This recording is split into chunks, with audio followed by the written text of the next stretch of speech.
the forts in Sahyadri in a single series is extremely difficult. But that doesn't stop anyone from trying. I'm Saharsh and welcome to Sahyadri Adventures Part 1 Visapur Fort. But if you do go for trekking, if you fancy it as a hobby or a skill that needs to be perfected, and coincidentally live in Maharashtra or anywhere near there, then you may have heard of Visapur Fort. Visapur Fort located near the Visapur village. The information on the screen. It's in the Ratnagiri district in Maharashtra. A haven away from today's world of technology. Google describes this trek as easy, but do not get misled. I would describe it as something that if you do not do trekking, may find challenging.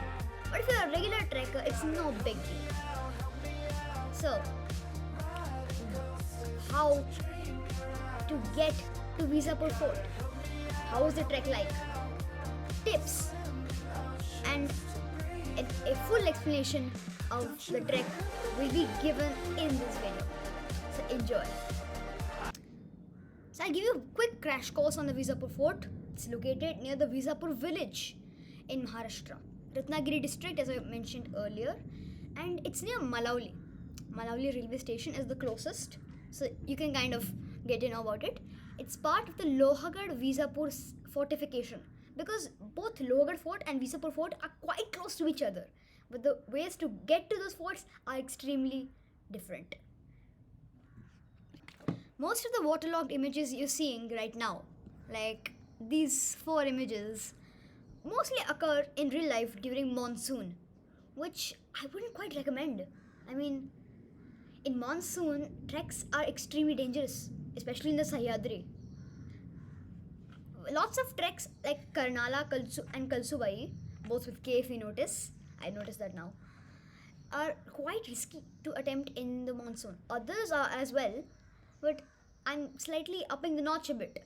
Kalsubai is extremely steep, and Karnal has lots of loose, muddy places. Also, Bhatrashi is something which you would not want to attempt during monsoon season.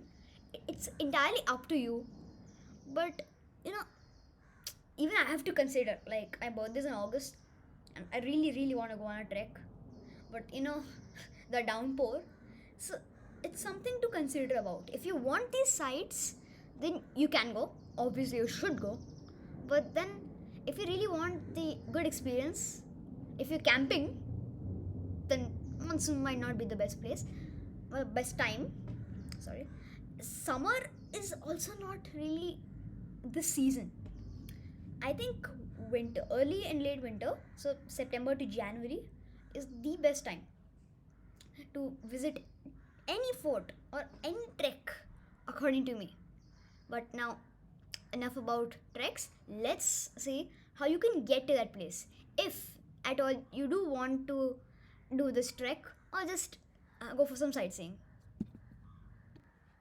Here we have the Malauli railway station. Slightly secluded place, but is a stop in the Shivajinagar Lonavala local train. It runs daily. It is extremely close to Visapur Fort and to the base village. It's about 1.5 kilometer walk from the railway station to the base village. So I'll give a crash course on base villages as well.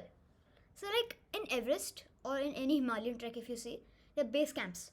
Here we have base villages, and instead of Sherpas, we have villagers. Yeah, people are so used to it that they guide people, and a huge business is occurring that in 2 day treks that they give 1 night stay and also provide food. So it's good for those guys. And anyways, this is the railway station. Okay, so when you get off, you'll be here. It's a slight walk, and then you reach the base village. If you have already contacted somebody, then yeah, go get freshened up and all. But they are extremely kind. People, generally in the Sahyadri and generally in the world, I'm saying, are very kind. I mean, especially in your hilly areas.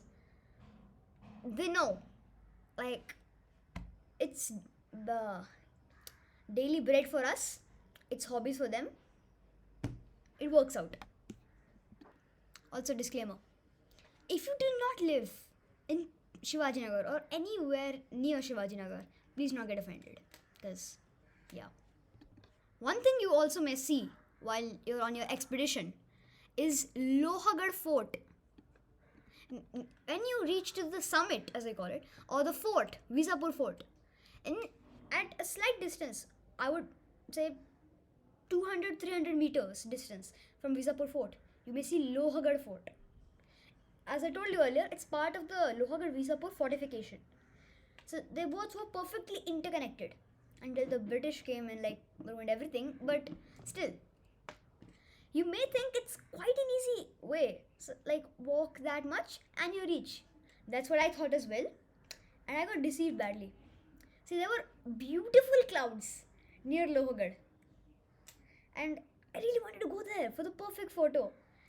I asked my trek guide, the trek leader, and he said that you have to go down the mountain, walk few kilometers, and go up that. It's a separate trek altogether.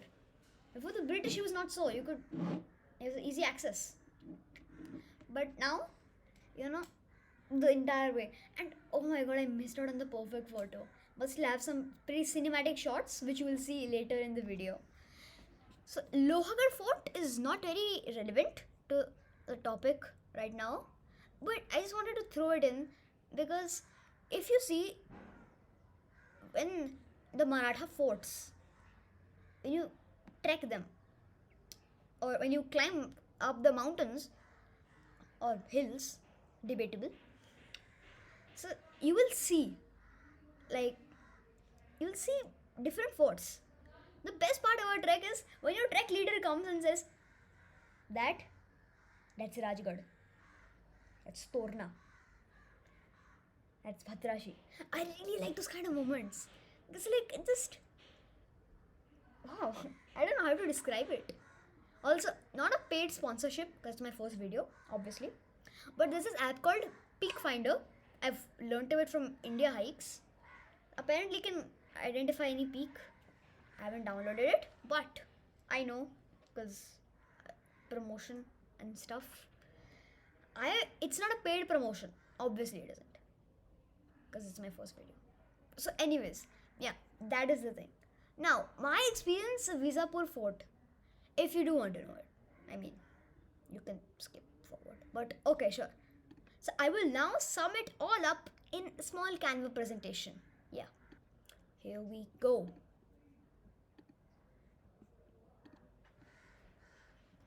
So, the main experience I got was, it was my first camp, like actual tent camp. And it was really fun. I mean, thrilling experience. The trek, I just wanted to camp because I was tired, not tired, but restless the entire trek. When's it going to end? That was the question I was asking myself. When is it going to end? And that you may ask on like long distance treks like RT, SRT, and stuff like that. AMK, if you do that, hats off. But anyways, so yeah, me gnawing on a sandwich. Yum, yum, yum. So see, when you go to those high altitudes, you're practically dying of cold. It's not the ice or cold. It's like the wind blowing at you cold. Like, my mother felt the cold at night. I felt it in the morning. So I'm just cuddled up in that. But I couldn't miss out on such a beautiful photo. Clouds are just gradually approaching us and just like slightly above our head when they reached. So yeah, and this cinematic photo, oh my god, I love it so much. The clouds you can see are nice, and that car looking object is where Lohagarh Fort stands. Yeah, looks so close. I mean, it's just right there.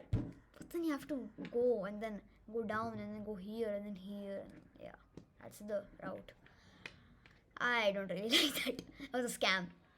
But anyways, this photo, only thing wrong, my expression. Otherwise, this clouds you will get to see in almost every high altitude trek. Visapur is slightly high altitude, but if you go on treks like Kalsubai, maybe Rajgarh, then you will see these kind of clouds because, how do I explain? The mountains are built that way. you know. So these clouds, watch out for them. You can get the perfect photo. And the sunrise in the distance, oh my god, I love this so much. And yeah, for this photo I would say there's a cash prize if you get a better photo than this. Not really, but that's how I describe it. When you're on treks, grab photos like these. These are candid photos.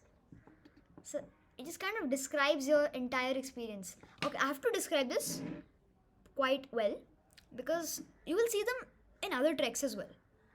Like we call this karwand or wild berries, maybe you can call it wild berries, but you can find these in a lot of treks.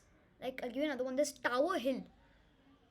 Okay, so you'll find a lot of them. People get carry bags and take like hundreds of rupees worth money.